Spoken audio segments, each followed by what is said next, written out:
Pero esta polarización creo que es normal en cualquier parlamento del mundo, y el debate fuerte no debería espantarnos porque es intrínseco a la discusión política y a la pluralidad. Malo si no lo tuviéramos. Ha sido muy difícil poder contribuir en ideas y en causas que más bien sumen y que no tengan esta dicotomía en donde en realidad lo que les interesa es a ver quién gana el discurso. El gran legislador de este país es el presidente de la República, no hoy. Ayer y antier, y históricamente así ha sido. Yo también creo que el grave problema tiene que ver con la clase política, cómo se llega a esos espacios, porque muchas de esas personas no son representantes de sus comunidades, de sus causas o de la gente, son representantes de quien les patrocina la carrera política. Entonces nos convertimos en una sucursal del Poder Ejecutivo y se rompe la división de poderes. Ese es el verdadero problema que tenemos.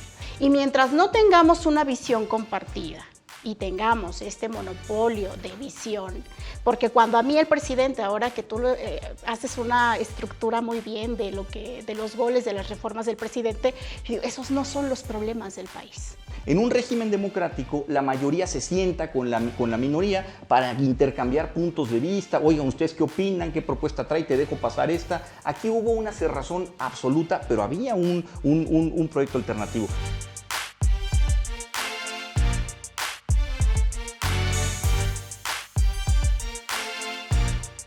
La Constitución dice que los legisladores son representantes de la nación, es decir, nuestros representantes. Hoy los ciudadanos nos sentimos en orfandad política por aquellos legisladores que solamente responden a intereses personales.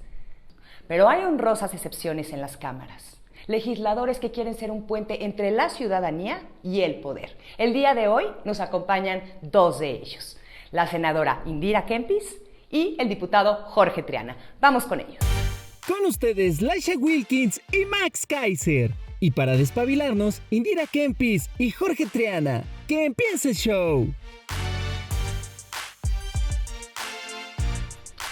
El día de hoy estoy muy contenta porque los ciudadanos somos representados por los legisladores en las cámaras, tanto de senadores y de diputados. Y el día de hoy tenemos con nosotros a dos legisladores por los cuales sí me siento representada. Jorge Triana e Indira Kempis. Muchas gracias por estar aquí. Gracias. Qué gusto tenerlos por aquí en Los Despabiladores. Gracias por la invitación. A ustedes.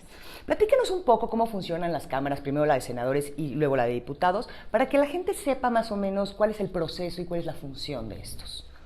Bueno, los senadores y senadoras somos 128 en total, pertenecemos a diferentes grupos parlamentarios que tienen una identidad partidista o bien sin partido, porque ahora mismo tenemos senadores y senadoras sin partido.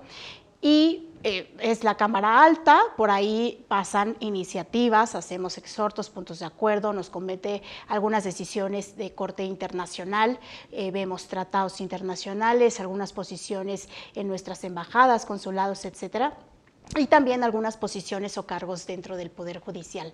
Entonces, en esta coordinación, en este proceso de Cámara de Diputados, pues a nosotros nos toca revisar gran parte de ese trabajo y también hacer el propio.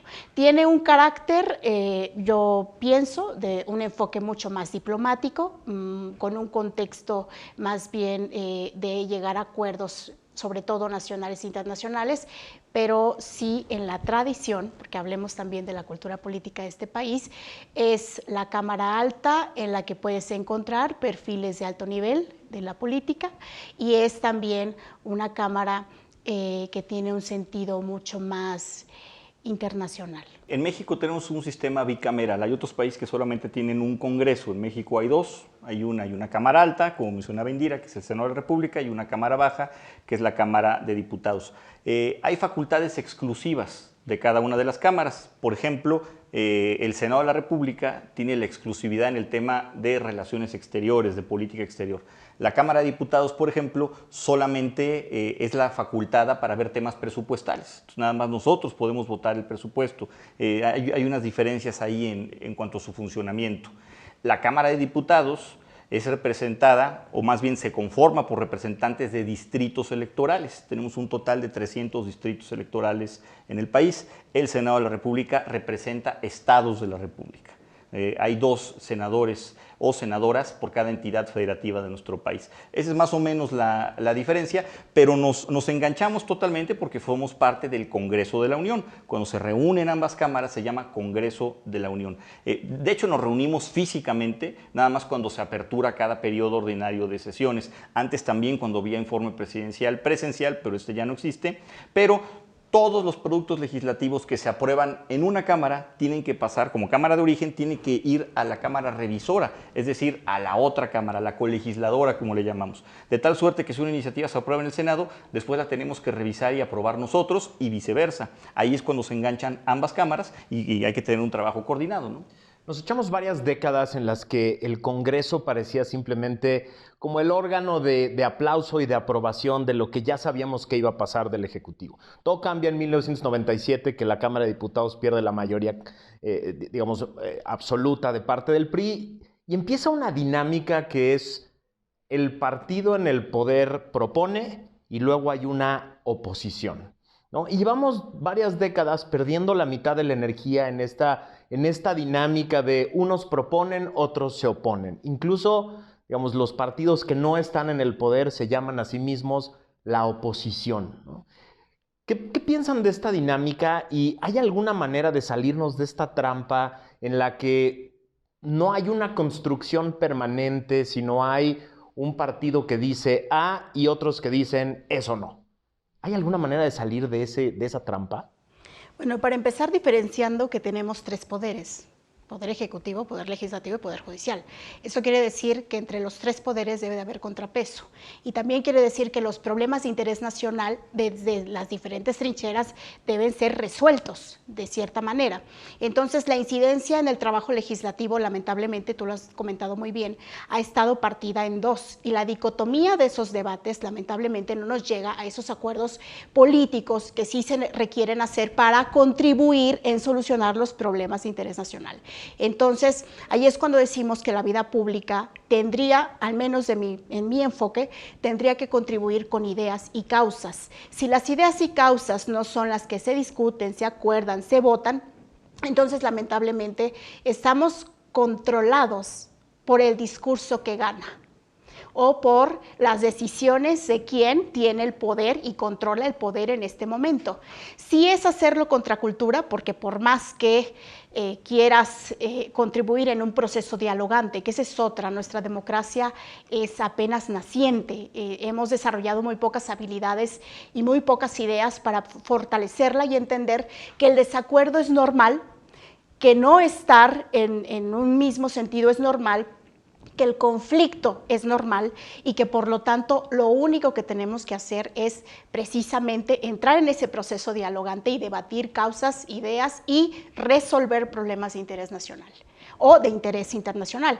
Pero sí, a mí me parece que si seguimos enquistados en esta dinámica es muy difícil. Al menos desde mi escaño ha sido muy difícil poder contribuir en ideas y en causas que más bien sumen y que no tengan esta dicotomía en donde en realidad lo que les interesa es a ver quién gana el discurso, a ver quién gana la votación o a ver quién controla el poder. ¿Tú le ves una salida, Jorge? ¿Tú le ves una salida a este juego suma cero de unos proponen y otros se oponen? Y sobre todo cuando de parte del legislativo está marcada esta polaridad, ¿no? Que evidentemente migra a las cámaras. Pero esta polarización creo que es normal en cualquier parlamento del mundo y el debate fuerte no debería espantarnos porque es intrínseco a la discusión política y a la pluralidad. Malo si no lo tuviéramos. Malo si fuera, que muchos quisieran que así fuera en este momento, ¿verdad? Donde alguien le levanta la mano y propone algo y todos levantan la mano como borregos con lo mismo. El debate nutre la pluralidad y la democracia en nuestro país. Ya se supone que tenemos un sistema semipresidencial en este país.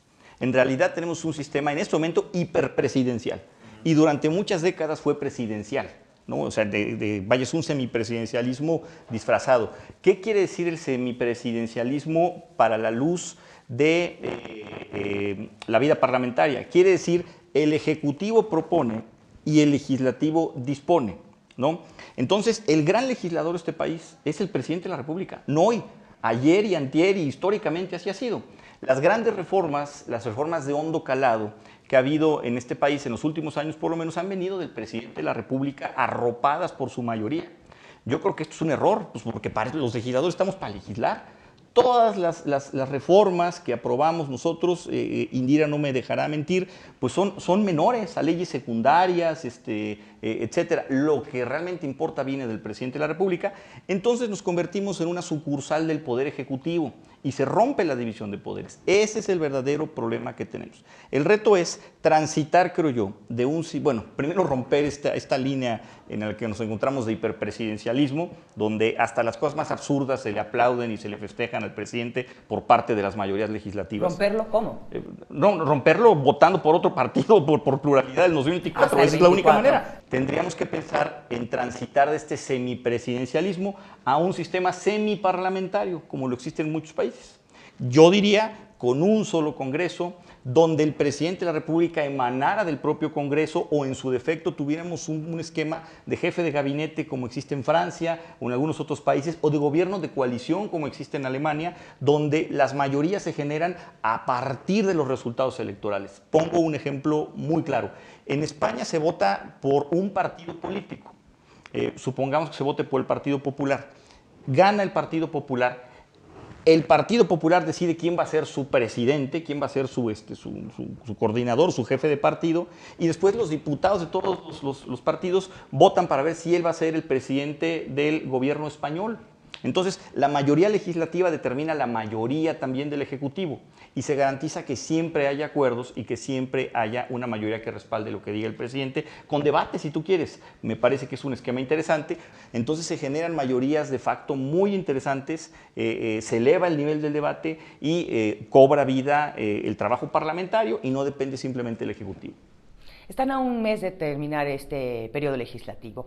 ¿Qué se queda sobre la mesa? ¿Qué iniciativas faltan? ¿Qué les falta por hacer? ¿No? Supongo que muchísimo, pero ¿qué es lo más importante? El presidente ha marcado desde junio del año pasado, que pasaron las elecciones, que tiene 3 prioridades legislativas y nada más.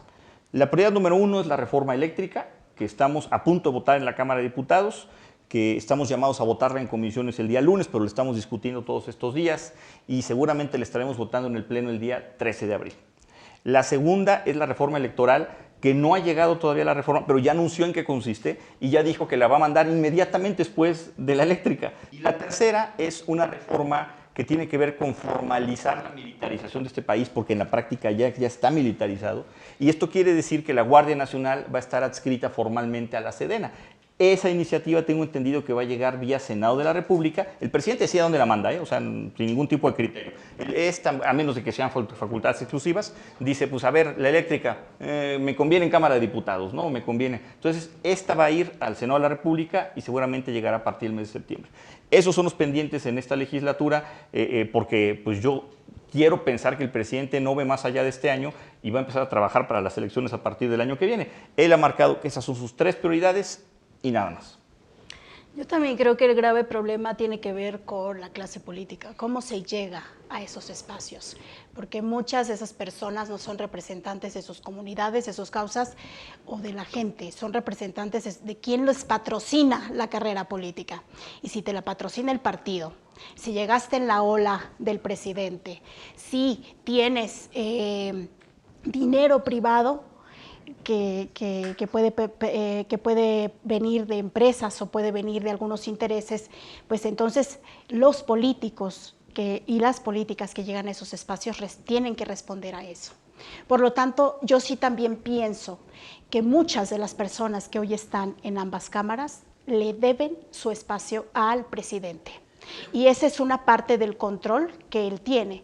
Entonces, en gran medida, sí, para el 24 hay que fijarnos muy bien por quién vamos a votar y cuál va a ser la agenda de causas que se van a defender, pero también a mí me parece que este ejercicio que ustedes hacen tiene que ser constante, porque la gente no se da cuenta que cada vez que vota por un legislador está poniendo en manos la vida pública de un país y que hay que hacer contrapeso con cada legislador, en tanto se puede cambiar el sistema democrático que tenemos, que nos tenemos que fijar en esas 628 personas, cómo llegan, para qué llegan y cuáles son cuál es la agenda que defienden. Déjame regresar a esa parte porque creo que es muy interesante esto que han dicho ustedes dos.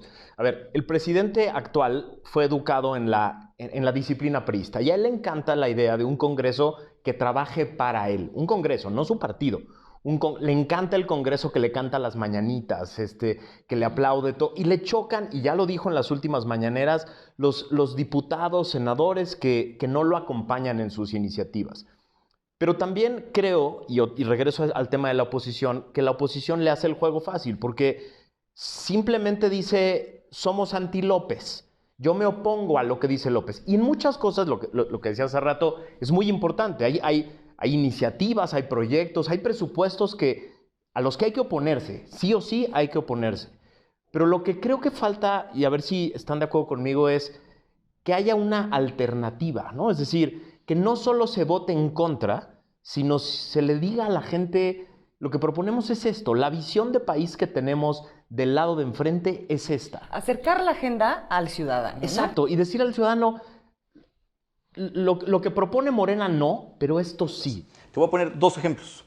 Presupuesto de egresos de la Federación año 2022. Votación en noviembre del año 2021. La oposición PRI, PAN, PRD, Movimiento Ciudadano presentamos un proyecto de presupuesto alterno. Yo les pregunto, ¿en qué consiste ese proyecto de presupuesto? Pues no lo saben porque no hubo difusión, porque hay un cerco informativo muy importante que emana del Ejecutivo. Presentamos casi 2,000 reservas. 1,997 reservas, para ser exactos, en una sesión que duró 4 días sin parar, récord mundial, récord histórico, donde nos rechazaron sin escucharlas todas las reservas, el 100% de las reservas. Pero teníamos un presupuesto alterno. En un régimen democrático, la mayoría se sienta con la minoría para intercambiar puntos de vista. Oigan, ¿ustedes qué opinan? ¿Qué propuesta trae? Te dejo pasar esta. Aquí hubo una cerrazón absoluta, pero había un proyecto alternativo. Segundo ejemplo, y con esto ya le dejo a Indira el micrófono para que dé su punto de vista. A ver, reforma eléctrica. Vamos a votarla en contra. PRI, PAN, PRD, PRI, se tardó un poquito, ¿verdad? Pero PAN, PRD y Movimiento Ciudadano, desde el día 1 dijimos que nos oponíamos a esa reforma regresiva. El PRI apenas lo manifestó oficialmente el día de ayer, pero el día de ayer presentamos una propuesta de reforma eléctrica alterna. Es decir, siempre, en el 100% de los casos, hemos presentado una opción alternativa al no, o explicamos el no por esta razón. Yo no creo que haya una visión anti-López. Yo creo que hay una visión pro-México, en muchos casos también es anti-López, pero hay que analizar cada caso, pero hay una visión pro-México y creo que sí hay propuestas y sí hay ideas, pero no hay la difusión debida de estas porque se van todos con la pero hora del ustedes Ejecutivo. También como partidos no lo han sabido acercar a la ciudadanía, porque también sería su Dame, Laisha, responsabilidad. una vía de cómo se puede acercar a la ciudadanía, más allá de lo que hemos hecho. No, pero los políticos son ustedes. Es decir, los partidos son ustedes. Los que tienen que encontrar esas vías, los que tienen que encontrar esos puentes son ustedes. Es decir, a mí me encantaría que no hubiera este juego suma cero. A los ciudadanos nos encantaría que hubiera diferentes alternativas y pudiéramos encontrarlas. Y no son los ciudadanos los que tienen que encontrar la información o la alternativa. Yo estoy pidiendo ideas, porque creo que las hemos agotado. Tú lo haces muy bien, Triana. O sea, yo conozco tu trabajo legislativo desde hace muchísimos años. Has sido varias veces. Bueno, ¿esto es tu segunda o tercera vez que eres diputado federal? Tercera. Has sido también estatal. Y sé que eres un diputado que ha ido de puerta en todas tus colonias, en todas tus áreas, a presentarte y escuchar a la gente. Pero más allá de eso, no encuentro qué manera se pueda aprender más. Pero tú eres el diputado que más activismo tiene en sus redes y que más seguidores tiene también, y al final del día estás comunicándote y estás acercando con el ciudadano, lo que pocos legisladores hacen. Yo sí creo, porque para mí esta es la primera vez en política. Entonces, yo sí creo que hay como 2 mundos paralelos. El mundo en donde los partidos políticos hacen posicionamientos alternos, porque sí se hacen. Claro. Ayer mismo se presentó en la Cámara de Diputados estos posicionamientos y propuestas alternativas. Obviamente hay excepciones, hay legisladores que tienen una gran trayectoria y grandes propuestas e ideas de país. Para mí, la visión sí importa. Esta palabra que tú acabas de decir, la visión sí importa. Y mientras no tengamos una visión compartida, y tengamos este monopolio de visión, porque cuando a mí el presidente, ahora que tú haces una estructura muy bien de los goles de las reformas del presidente, esos no son los problemas del país. Esos no son, en abstracción, los problemas del país, los problemas que vive la gente común y corriente que está en la calle, esos no son sus problemas.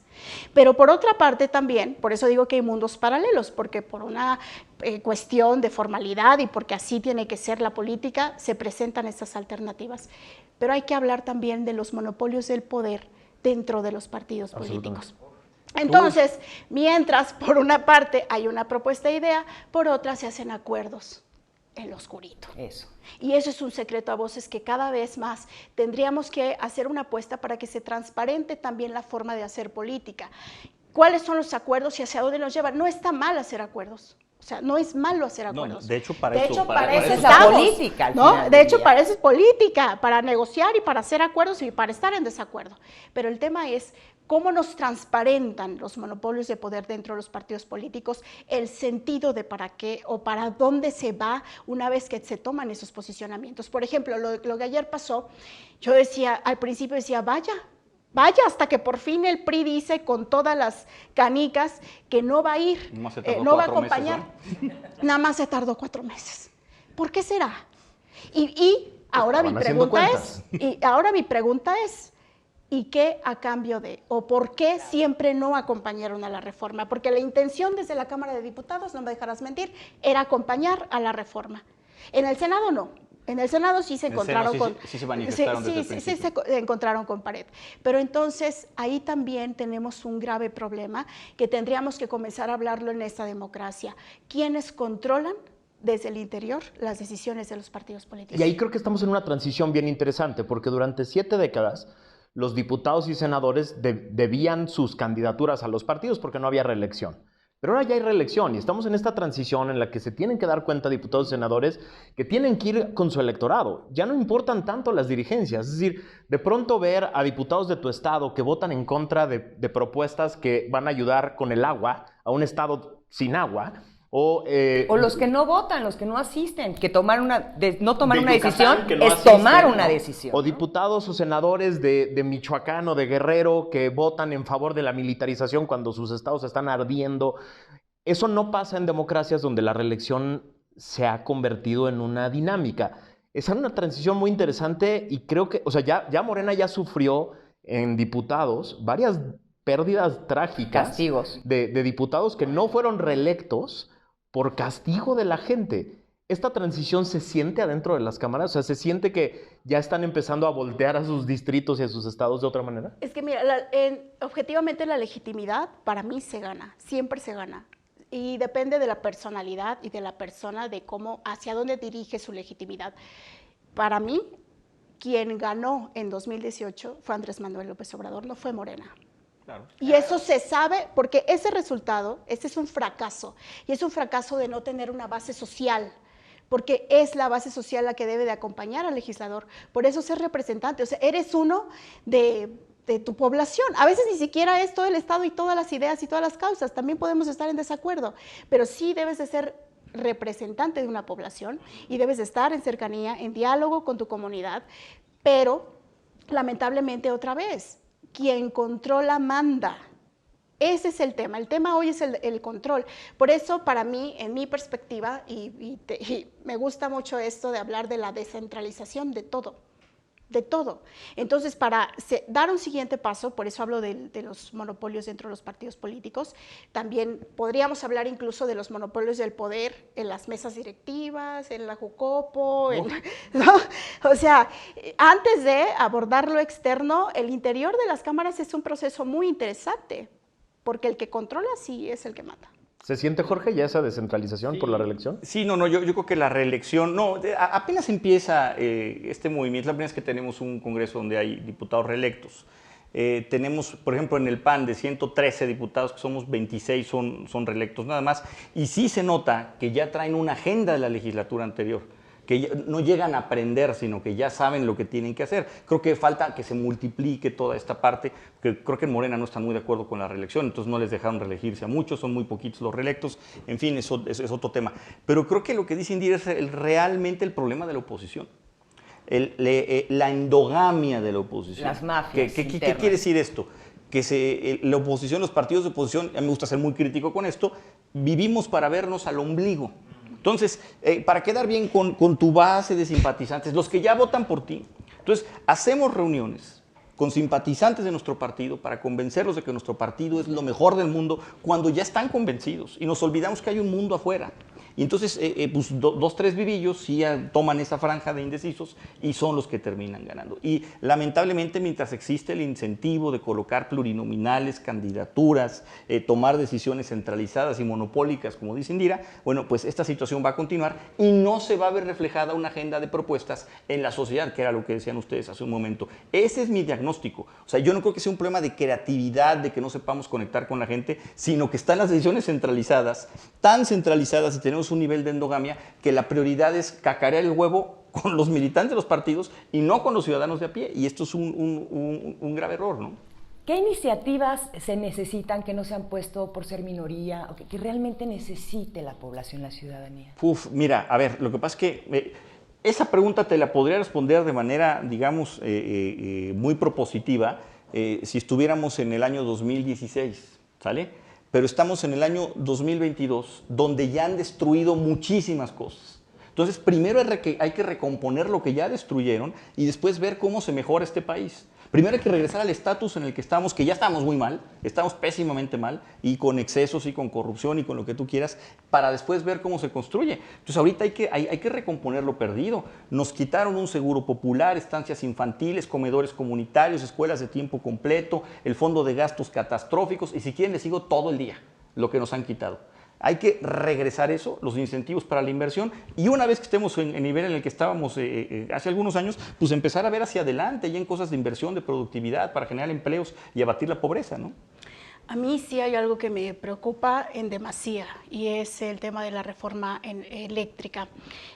Durante todos estos años he trabajado en temas medioambientales y esta fórmula de futuro, que es energía más limpia y más barata, que ya está implementada en algunos países, sobre todo los nórdicos. ¿Y qué es el futuro? ¿Qué es el futuro? Que nos ayudaría a contribuir graves problemas, no solamente en términos de sustentabilidad, sino también económicos, porque se abren nuevas oportunidades para desarrollar nuevos mercados y otro tipo de economías. Sí me preocupa mucho que no podamos tener estos acuerdos para que realmente el sector energético no se vea afectado. Hoy mismo el sector energético está paralizado en el país a partir de entrar siempre a procesos judiciales después de todas las decisiones que se han tomado y que se han tomado incorrectamente, y hoy mucha de la inversión se está yendo a otros países porque aquí ya no tiene cabida y no tiene lugar. Y el mercado no espera.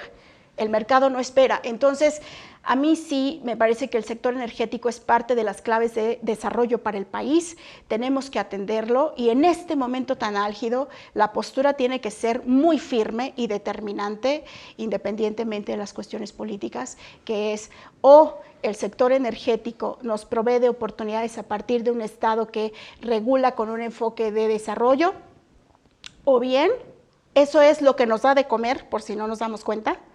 Eso es lo que nos da de comer hoy y otra vez más rezago. Entonces, sin futuro en el sector energético no hay país. Y yo ahí tengo varias iniciativas que están muy instaladas en ese sector. Déjame hacerles a cada uno una pregunta respecto de facultades exclusivas del Senado y de la Cámara de Diputados. El Senado es el encargado de revisar la política exterior del gobierno.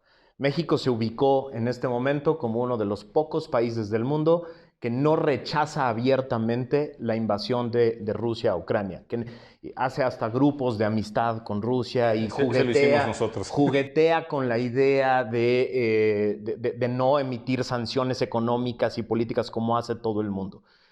¿Qué va a hacer el Senado de la República para revisar esa política exterior?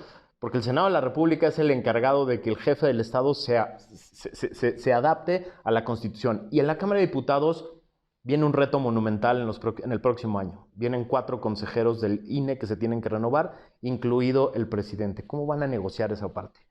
Platícame, Rusia. Sí, ya ha habido voces pronunciándose en el Senado, sobre todo en términos de derechos humanos, porque si bien es cierto que hay que respetar la soberanía de las naciones, cuando entran en conflicto y cuando hay guerra, hay enfoque de derechos humanos y entonces tenemos de cierta manera que alzar la voz, porque no podemos permitir que personas en cualquier parte del mundo tengan silenciado nuestra capacidad de poder pronunciarnos y poder posicionarnos. Sin embargo, sí considero que también es importante velar por que no entremos en más conflictos de los que ya tenemos. Hoy este país, en este momento, tiene que concentrarse en lo que está pasando en el interior. No digo que no hay que alzar la voz ni que hay que posicionarnos, siempre en una perspectiva de defender los derechos humanos de las personas en todo momento. Sin embargo, hoy sí considero que tenemos que enfocarnos en lo que está pasando aquí, porque incluso yo me atrevería a decir, aquí también hay una guerra silenciada. Hay muertos, hay muertas todos los días, hay personas secuestradas, hay personas que siguen desapareciendo y no hay una respuesta respecto a nuestra seguridad que no sea la de militarizar el país, que también es riesgoso. Hablando de problemas del país, ¿ustedes buscarán impulsar un juicio para Gertz Manero? Contesto esto y luego contesto la pregunta que tenía pendiente de los consejeros del INE, que es muy importante. Por supuesto que sí, nosotros estamos impulsando un juicio político contra Alejandro Gertz Manero. Es un criminal al frente de la Fiscalía General de la República. Mantuvo presa a una mujer de casi 70 años durante 528 días, utilizando sus influencias en el Poder Judicial, haciendo cueros en lo oscurito. Está grabado, él lo admite. Perdón que diga esta expresión, pero él dijo: vamos a dejar esa pendeja presa en una grabación. Es inaudito que el presidente de la República lo defienda y que varios partidos políticos y sus dirigencias guarden silencio sobre este asunto. Me parece de verdad lamentosa la situación. No puede mantenerse un día más Alejandro Gertz Manero en ese cargo. Dibuja perfectamente lo que es este gobierno. Repudio para los de atrás, pero impunidad para los del presente. Me parece realmente insostenible la presencia de Gertz Manero. Pero hablando del tema de los consejeros del INE, mira, yo sí creo que van a estar obligados a a negociar. Pues es mayoría calificada la que se requiere, ¿no?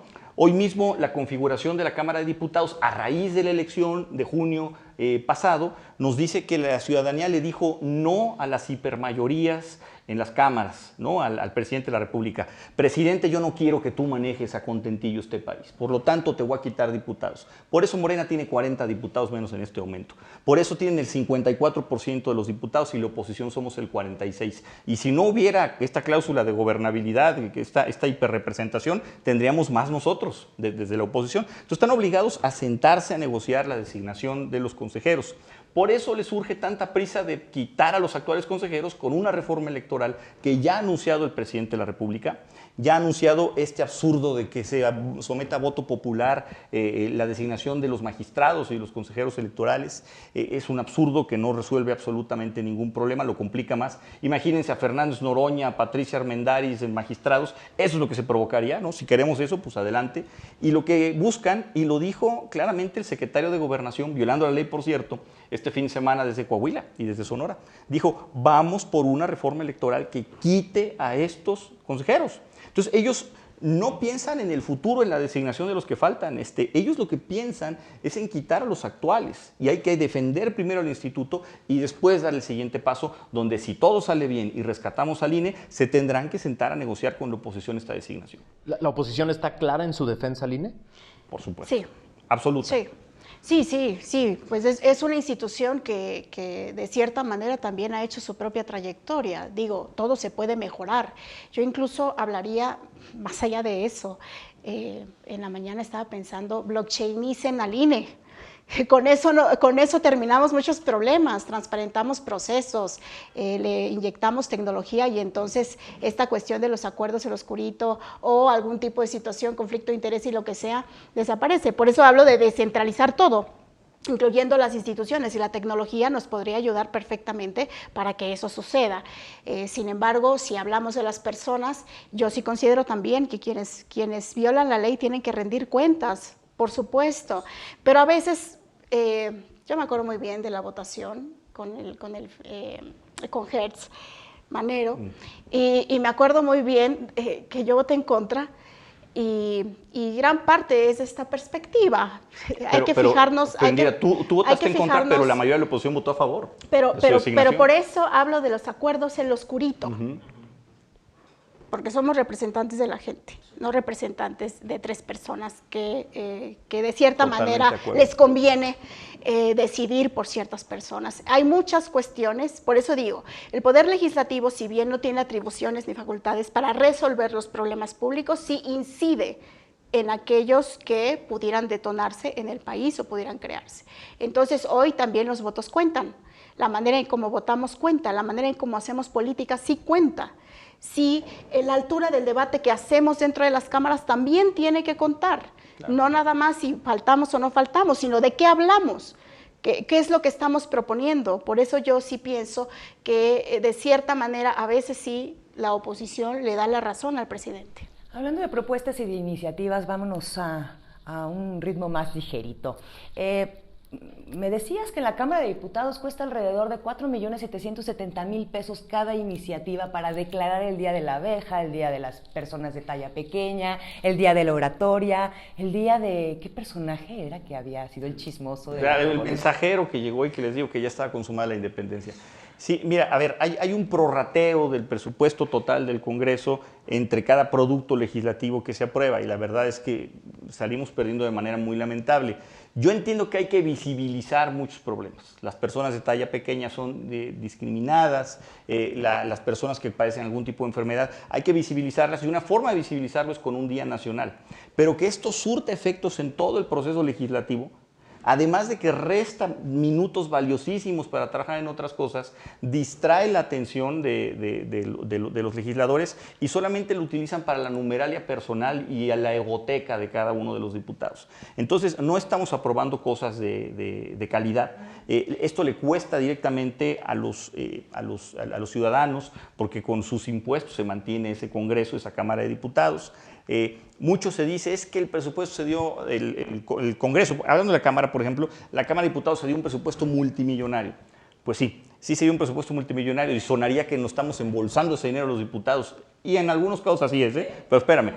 El presupuesto, pocos saben, pero en la Cámara de Diputados hay una liga de fútbol con árbitros que son empleados de la Cámara de Diputados. Hay una estética con peluqueros que son empleados de base de la Cámara de Diputados, hay maestro de Zumba, hay maestro de aeróbics, o sea, hay todo y son empleados de la Cámara de Diputados. Entonces, tenemos instalaciones, hay una cantidad de personas trabajando ahí que es impresionante, es una burocracia tremenda que se sostiene con el recurso de la Cámara de Diputados. Entonces, creo que ese realmente es el problema. Si nosotros aligeráramos este peso, pues entonces las iniciativas serían mucho menos onerosas y gravosas para la gente, ¿no? Yo sí pienso que hay que cuestionarnos. O sea, ¿por qué debe de haber una estética y un club de fútbol adentro de una cámara? ¿Por qué nos tienen que mandar maletines que no pedimos a cada senador y senadora de piel? Yo nunca lo pedí. A mí no me llegan. No, a mí no me han llegado. ¿Dónde lo reclamo? ¿Por qué no le podemos? Y me voy en un contrasentido. ¿Por qué no le podemos incluso con esos recursos pagarle bien a la gente? Hoy hay gente en el Senado, por ejemplo, trabajando sin acceso a derechos como seguridad social. ¿Por qué? Por ahorrar, supuestamente. Pero eso sí, no se ahorra en nimiedades en las que no se debería de gastar. Y eso requiere un enfoque, otra vez, una visión de una buena administración. No se trata de la cantidad de dinero, sino para qué se usa el dinero. Y en el desglose, entonces sí tenemos que fijarnos en la calidad de las iniciativas. Está bien, tú lo comentaste, yo sí me cuestiono, yo sí a veces digo, de verdad por eso uno se quiebra la cabeza, al menos a quienes nos costó estudiar tanto. Si dices, las neuronas utilizadas para esto, doy como 2 pasos para atrás, pero entonces sí, la ciudadanía tiene que fijarse cuál es la calidad de esas iniciativas. Ahora bien, tampoco somos fábrica de iniciativas, porque claro, ahí hay un indicador raro. Bueno, es que es el más productivo. No importa que seas el más productivo, más bien importa qué tanto consenso se hace y cuál es la calidad y la altura del debate. Porque incluso hay quien presenta la misma iniciativa de hace 3 años para ya no desarrollarla. Eso se vale. Creo, a ver, si no pasó una iniciativa, se puede volver a presentar. Claro, pero si tiene calidad. Si es valiosa, ¿no? A ver, pero hay cosas que me parecen muy graves. Acabamos de aprobar hace un par de semanas en la Cámara de Diputados 60 y tantas iniciativas que tenían que ver con cambiarle a diversas leyes, diversos ordenamientos, el nombre Distrito Federal por Ciudad de México. Cada una de ellas es una iniciativa presentada en pleno, turnada a comisiones, deliberada en comisiones, aprobada en un dictamen, pasada en muchos casos al Senado y del Senado en minuto a la Cámara de Diputados. Eso también cuesta dinero y eso nada más es para elevar el ranking de cada diputado, porque hay la idea, y esto es una falta de cultura parlamentaria, hay la idea en el imaginario colectivo de que el buen diputado es el que presenta muchas iniciativas. Yo puedo presentar muchísimas en ese sentido. Hay otros el tantos, día de la abeja, el día del conejo, el día del... O el cambiar Distrito Federal por Ciudad de México, o quitar la palabra él por él y las, o sea, ¿no? O sea, complementarlo. Me parece que son iniciativas ociosas y debería de haber una forma mucho más pulcra, mucho más justa, digamos, de calificar el desempeño parlamentario de cada diputado. Nos encantaría seguir platicando con ustedes de mil cosas, pero tenemos una dinámica al final de cada programa. Una iniciativa que impusimos nosotros, que es despabilar a la gente. El programa se llama Los Despabiladores y lo que queremos es sacudir a la gente. Entonces nosotros les planteamos algún nombre de alguna persona o algún grupo y ustedes nos dicen en una frase cómo lo despabilarían aquí a esta cámara para que la gente lo vea. Y entonces déjame empiezo yo. ¿Cómo despabilarían a la oposición? Descentralizando a los partidos. Con sociedad civil, que la sociedad civil invada totalmente a los partidos políticos para que se ciudadanicen. Me gusta. ¿Cómo despabilarían a los ciudadanos? Informándose y exigiendo, es su derecho. Es un círculo vicioso porque yo creo que los ciudadanos se despabilan en el momento en que los partidos políticos se vuelcan hacia la ciudadanía, ¿no? Entonces hay que romper ese círculo. ¿Cómo despabilarían al gobierno actual? Quitándolo. Votando por un grupo distinto al que ostenta el poder en este momento, sin duda. ¿A los partidos políticos? Sus dirigencias. Otra vez, ciudadanizándolos, tripulándolos a partir de la sociedad civil organizada para que ocupen puestos de toma de decisiones dentro de los partidos. Y finalmente, con esto que te preocupaba tanto hace rato de no sale lo que nosotros decimos, ¿cómo despabilarían a los medios de comunicación? Pues que no aceptaran dinero de por medio, que se les pagara bien a los periodistas. Yo creo que tiene que romperse este incentivo perverso que viene de muchos años de no pago para que me peguen, ¿no? que era una frase que se mencionaba recurrentemente, y para eso tiene que llegar al poder una persona o un partido político que esté dispuesto a restarse poder a sí mismo. Entonces creo que hay que esperar hasta 2024 y ojalá y así sea el caso. Padrísimo. Muchísimas gracias por acompañarnos. Mil gracias por acompañarnos. Muy bien, gracias.